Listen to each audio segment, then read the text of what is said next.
Good day, sir. I will now be discussing my output for activity number 6. So, I will just be explaining this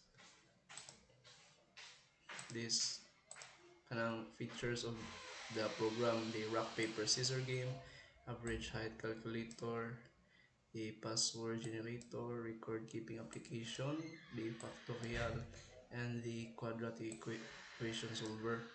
So ang uban series din ang how I explain sir kay we've already tackled that in the previous activities na to. So let's get started. First thing akong buhat sa rock paper scissors is mag-prompt ko o nag-instantiate ko kanang variable nga mo handle sa user choice and a list for the kuan atong rock paper with scissor. So user choice and input what do you choose. So as sa imong instruction na to may copy ka na ho type rock or 0 for rock, 1 for paper, and 2 for scissors. So after that, if nasi just a choices ato if the user entered 0, 1, and 2 mo kuan siya nga statement nga block of code. If else mo return siya mo kuan siya value nga mo kuan siya message nga you have entered a value na wa sa given choices. So moving on, if nasa siya input siya og 0 for example, musod siya nga block of code and import ta og random nga kuan library, python library random, and then we call on the corresponding choice nga variable nato ja atong gi sod ang user choice, whichever user choice nga gi-enter nimo adto sa function nga decide hand. So sa decide hand, sidya pod if sila mo determine ria if unsay variable o kanang unsay kan murag choice sa user i-return as text. So return siya if 0 return rock, then paper, scissor, depende sa unsa nga number. So return si job diri unsa manay himong value sa corresponding choice. So kaning corresponding choice pod, what it would do is mo ni diri ang kanang choice sa user. So so sunod is nag instantiate mo lang variable computer choice. Computer choice is kuan ang value ni computer choice is determined by randomizing by the random kuan method o function. So random choice kaning ako nakita sa internet na random choice hand list. So nimo ang hand list nimo man ang list nimo diri send nimo list object nimo, so mo pick siya random kanang element sa imong list dahil so sa computer choice. So na tay value sa computer choice o value sa user. So mo print how you choose corresponding choice and kuan sa computer chose mo to ang determine siya kung unsay choice sa computer. So final result is kaning ni siya nag-insert tag variable nga final result unsa gisod ang corresponding choice o computer choice sa function nga decide who wins. So sa decide who wins gaming dawat sila og parameters nga user filter. So ang kaning ato corresponding choice may na diri and computer choice would be ani. So i-compare ni dya. So mani ang mga sumusunod nga statement dito sir. Diri. Now it's a lot, so all it does is kanang mo kuan siya mo compare siya if rock or paper or decide siya kinsay mo win nga na we all know unsay logic sa rock and paper game. So din ako ma-explain na basta mo to diri sir ang kuan is ang murag mao nag-drive nag-determine ba kung kinsay win o kinsay lose na you win or computer wins. So moving on, i-print the final result. Yan na. So ang i-return aning decide who wins nga function is ang message nga text return you win and so unsay value ni unsay ma decide unsay kanang message nga returning decide who wins would be the value of final result and matoy atong i-display. So mani atong error trapping sir. As usual value error atong gigamit nga error exception handling and if everything goes well mo display tag success message rock paper scissors executed successfully. So now that's it for the rock and paper scissors function. Next is the average height calculator. Sa average height calculator, man is siya. Nag-associate ko list ng objects, student height list. Siya. And nag-adjo kong number of inputs from the user. Enter number of students. Excuse me. Excuse me. Then, gamit ang assertion error. So, we have to kuan ang make sure nga ang ang kuan ang user input is not negative. So number of student can be negative man. So yeah, assertion error is mo continuous just sa code o kanang to siya and mo raise siya og kanang exception o false. So now now enter mo print og message nga now enter student height. After that mo initiate ang loop nga mo loop siya on how many depending sa user depending sa number sa user nga enter diri depending sa number of students. Atong gamit ang range para mo kuan ba mo mo loop siya accordingly. So user input sa user input is equals to float input magpa loop ta og kuan kanang mo dawat ta og input for the height na the actual height. So mao gihapon to atong gamit atong kanon if mo input siya og kanang mo input siya og negative okay kanang mo raise siya assertion error.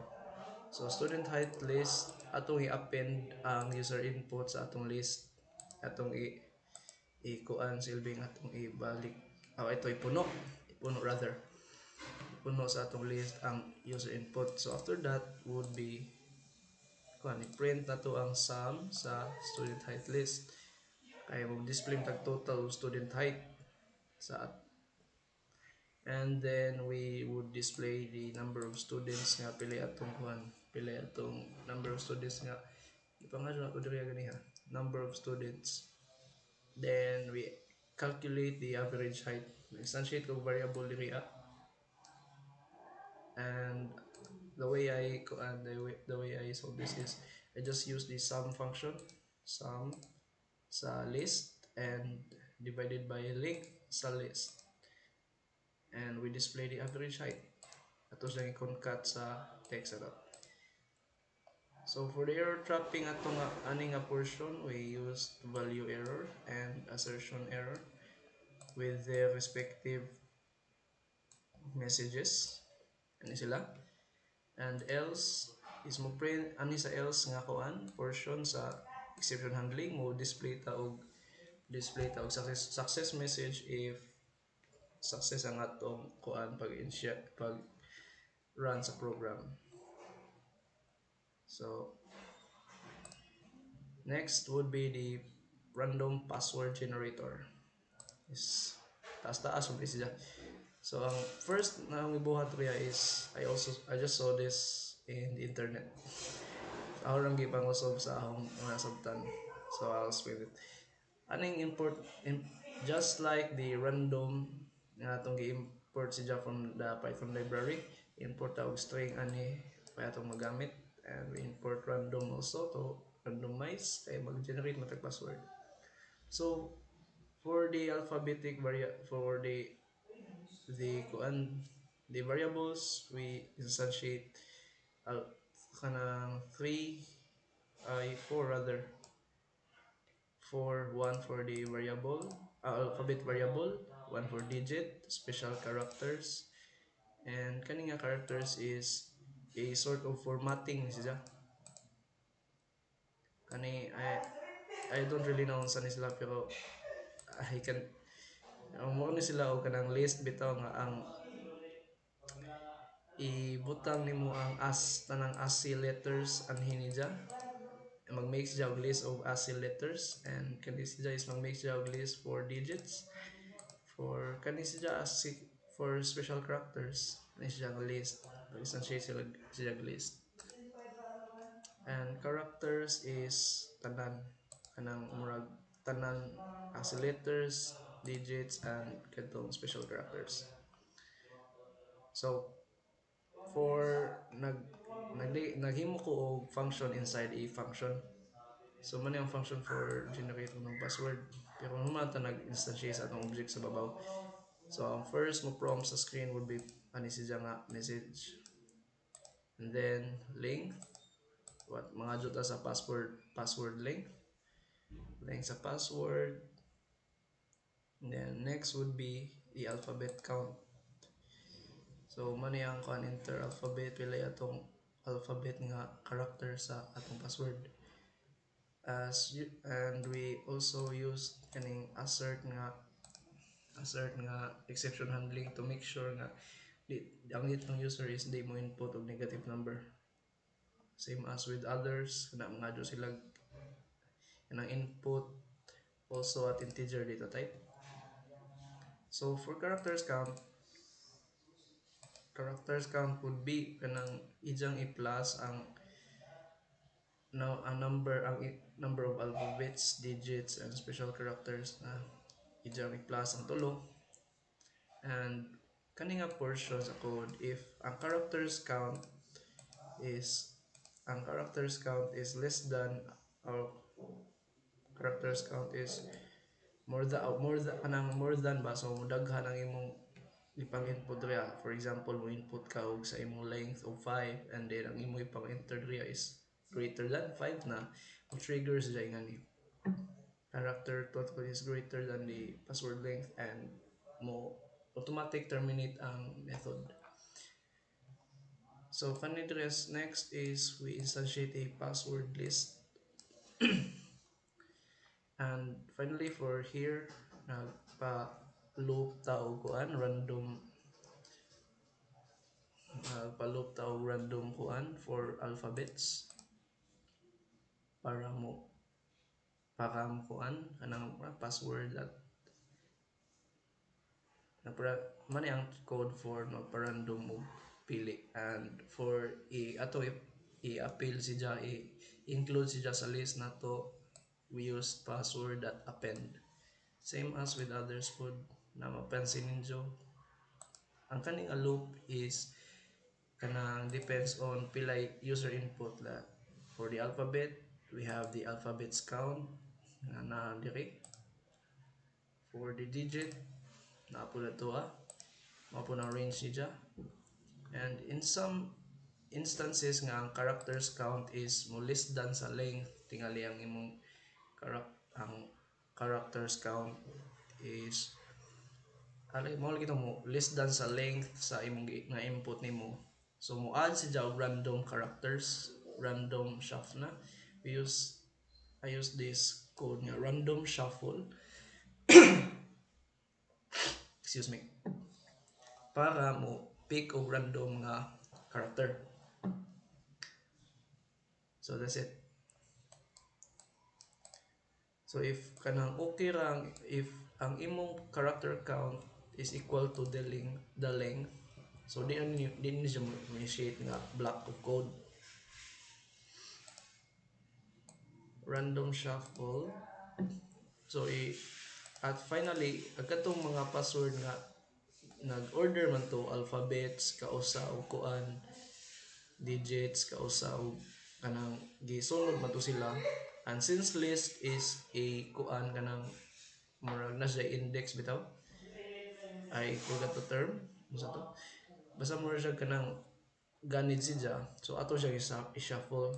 So we use the random that shuffle nga method. And so na to ang password na to nga list diri para ma-shuffle siya.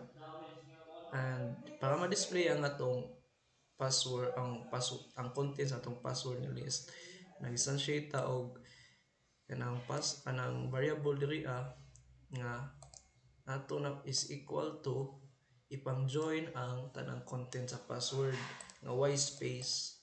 So kani if butangan no space na space ang atong password ang final result, pero here I leave it nga y kuan y space. So then we can print the password, display password, ato siyang i-concat diri as ato message. For this kuan also we use value error again and assertion error with their corresponding messages, same as the top kana sila. And finally we have a success message, average highest calculator executed successfully. Next would be the record keeping application. So sa record keeping application, gamit ang dictionary sa yun na siya. So it just involves mag-append ka o mag-add ka og data sa imong dictionary and to delete a data with kanang certain key. So nilalangan mo ni message ni siya diri and then you have the menu and enter your choice mo daw siya in user choice. Kani siya nga statement if ang imong ang user input is within the choice, then mo prompt siya ani nga kuan code block, else mo if not mo gawa siya message nga kani you have not entered, what you have entered is not on the given choices. So diri if ang user is A, so enter kag key, pudawat tag user input nga key and the value varia var, key value and the value sa atong data nga isod sa dictionary. Kay if you choose A, mag-add data man ka. So mani ang code para pag-add og data sa dictionary. This dictionary, this is we have the dictionary name, the key variable, and the value. So for the delete data, if you choose B, so mangadyo kasi siya og kanang mangadyo ta og input from user. So input key to delete. We just use the pop function sa kuan. Duham na pop ug append, and we use pop to i-delete ang key nga gi-enter sa user. If kuan if kanang and then we print human na we print this dictionary, print ang dictionary na to para makita na to ang sod. So kung nay instance nga kanang ang atong key nga gi-enter is not on the dictionary, we trigger the exception of the key error exception. So nakay tingali mo nakay kanang demonstrate na mo og I'll give you an idea. If you entered a certain key nga wa sa imong dictionary, man is mo prompt he have entered was not entered in the dictionary. So with that, may prompt po ta og kanang success message if the application has been kanang successfully executed. Record executed successfully. So mga ni gamay on sa nga kuan.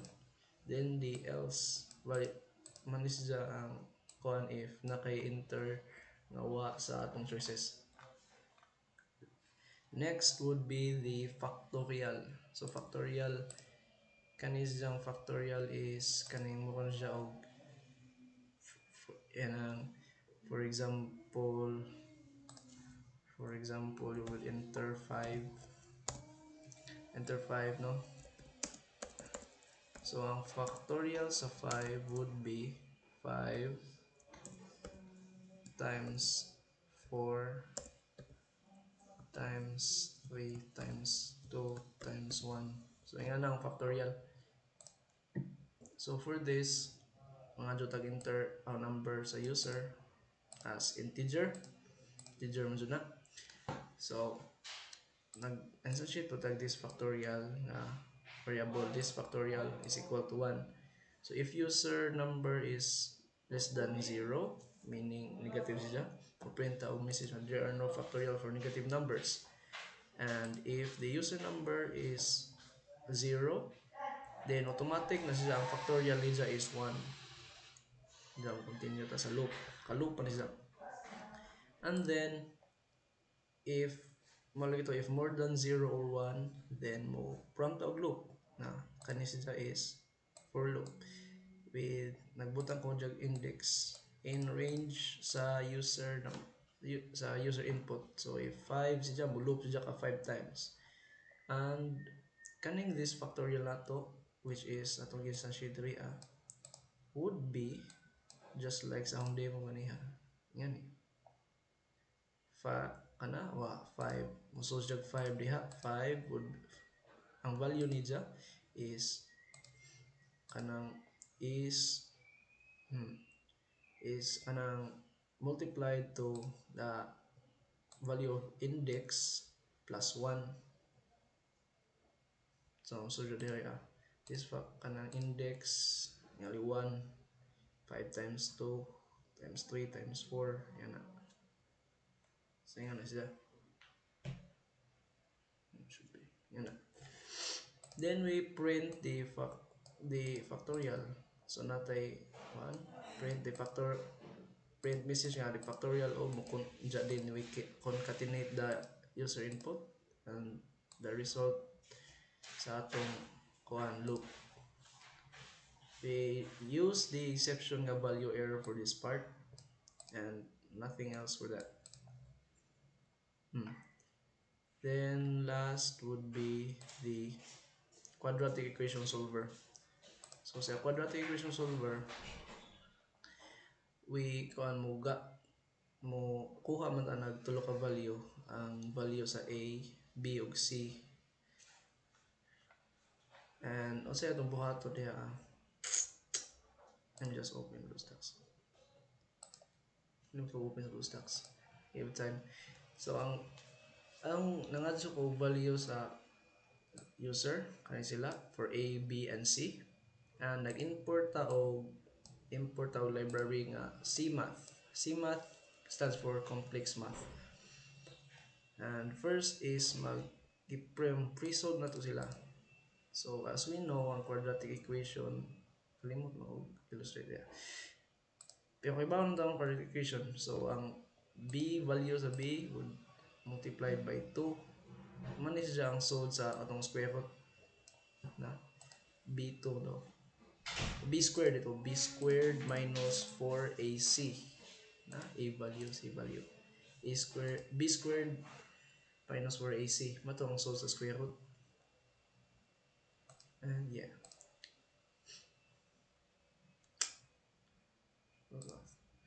So, for finding the square root, for finding the value sa atong square root mo siya, ang pre-solve is atong i-square root siya.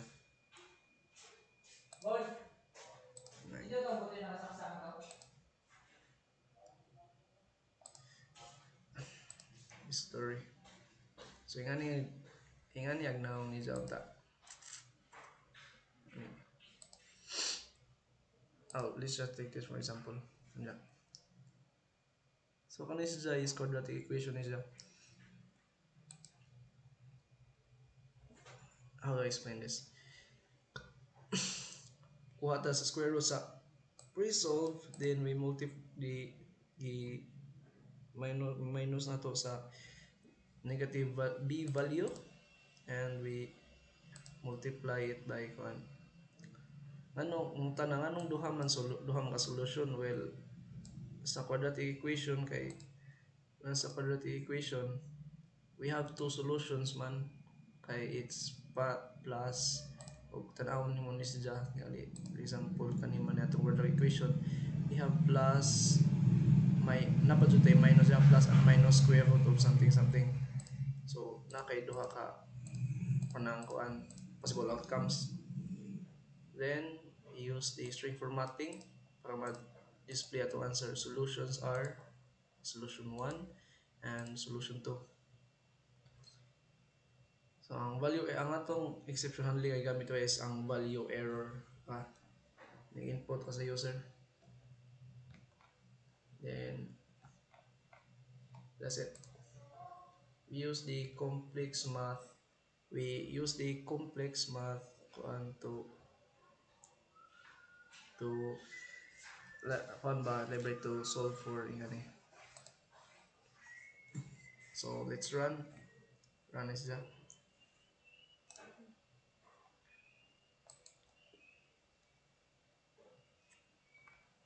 Kung ano makita sa user, rock paper scissor game kana. So first would be rock paper scissor game. To the A diha. What do you choose? So we choose rock. Na rock yun to prove nga di wata magkuan, to prove nga wata mag cheat. We'll kuan select another option. Rock mo to ganiha, so select ta og paper. Paper, one per paper na lahi. Paper scissor diri sa diri rock scissor. Computer choose scissor. Oh come on. Like that. Ja to you choose scissor sa tay. Random dyan siya.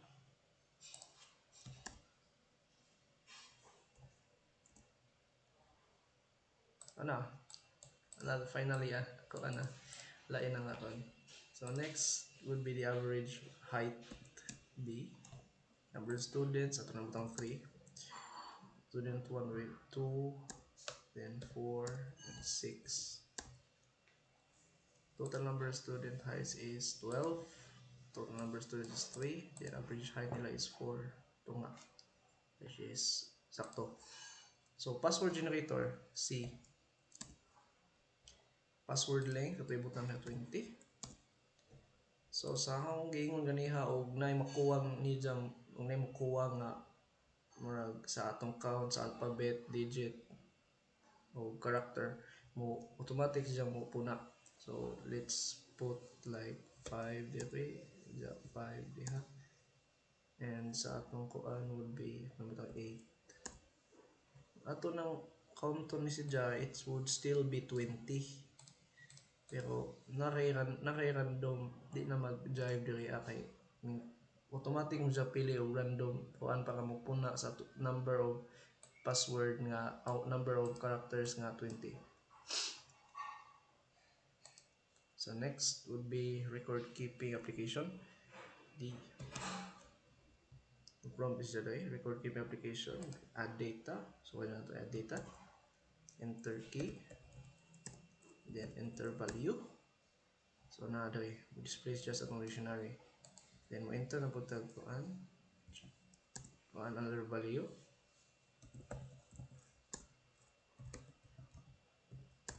So na diha na.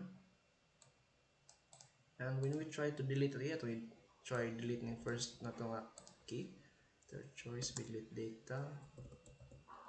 Then so what happens if wa sa atong kuan, wa sa atong dictionary key you have entered was not found in the dictionary. So manay mo gawa siya. Try that again. Then so nawa na ang atong kuan. So it's good. And na to siya. Balik ato. Next would be the factorial. Sa example na to na 5. So 120. So factorial sa I think 0 would be 1.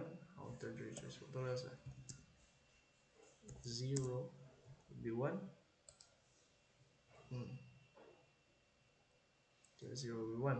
So 145 nakuha. Then we have the add even number identifier.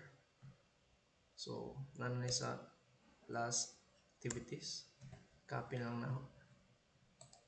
Then the quadratic equation solver. So for that quadratic equation solver, we'll try sa akong example kaniya. We have kaning nga quadratic equation. So I'll try, ang value sa A would be 2, 3, and then negative 2. So we got 2, then 3, then negative 2. So ang possible outcome siya is negative 2 and 0, 5. Negative 2 and 0, 5. 1 half day. Negative 2 and 1 half. Negative 2 and 1 half na siya. So sa diri, na siya. 1 half na siya. 2x, ibalhin mo x is equal to 1 half. And then, sa usa ka choice again would be, so usa ka choice is atay negative 2. Ano siya pag solve? Sa kuan ani, ang explanation ani is, ang diri sa kuan. Ang explanation ani nga kaning pagkuha sa square root is that if ingani siya ang forma sa imo katong kuan, if b squared is less than 4ac, then ang mugawas would be ingani na 0.5 and 0.5 ingana. So ang function na mo generate ingani answer sa pagkuha sa square root kay wa may real roots, kay complex man siya. So if ang imong anang b squared is equal to 4ac, mao gyapon you'll get the same results gyapon. Pero if ang imong b squared, ang b nimo is anang more than the sum of 4ac, o sum no, product of 4ac, so you get kanang real number nga roots. So mao na siya. So moving on, atong i-check ang atong simple calculator. Itong limbong simple calculator. So mag-add ta. Ano na ta for quick. 3 plus 4, 7. No. Then simple salary calculator. Isa lang sa activity. Health. Number of hours is 23. Contribution 123. PhilHealth will 123. Ano ba yan? So, money mo gawas. Payslip. Uy, wala maadyo ko ano. Sige. Wala maadyo. Anong format. Sige, money mo gawas. Just like the other. And lastly is atong exit. So, atong i-terminate ang application X. Yeah, process finish with code 0. So, mo to sir. Taasa. Thank you and good day.